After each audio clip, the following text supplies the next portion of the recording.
Abot sa 6 na milyong pisong halaga ng ari-arian ang natupok ng apoy matapos masunog ang dalawang commercial building sa Tondo, Maynila. Pati nakaparadang SUV na damay.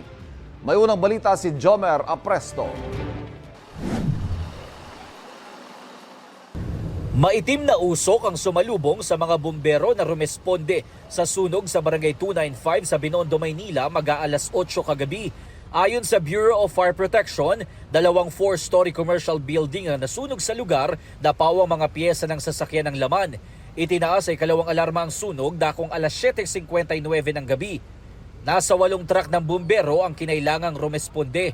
Nagsimula po ang sunog po doon po sa first floor po sa rail park po ng Dulong Gusali po.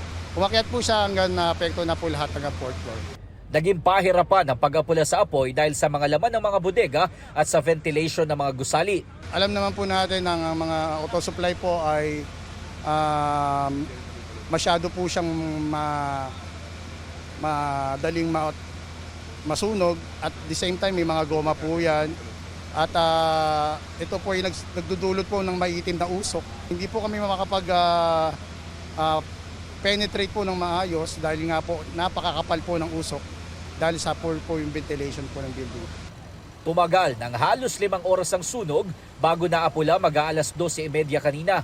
Dalawang fire volunteer ang nagtamo ng minor injuries. Nadamay rin ang hindi bababa sa 5 pamilya na nakatira sa mga nasunog na gusali. Ang SUV na ito, nabagsakan daw ng mga debris habang nakaparada. Tumangging humarap sa kamera ang may-ari ng SUV pero sinabi niya na ipinarada niya ang sasakyan dahil naglaro sila ng tennis. Nagulat na lang umano sila sa nangyari sa kanyang sasakyan. Magsasagawa ang BFP ng investigasyon kung may sapat na mga dokumento ang dalawang gusali tulad ng Fire Safety Inspection Certificate para makapag-operate at kung ano ang sanhi ng apoy. Sinubukan namin makausap ang may-ari ng auto supply pero tumanggi muna siyang magbigay ng pahayag. Gayun din ang pamunuan ng Barangay 295. Aabot sa 6 na milyong piso ang halaga ng mga napinsalang ari-arian kasunod ng sunog ayon sa BFP. Ito ang unang balita. Jomer Apresto para sa GMA Integrated News.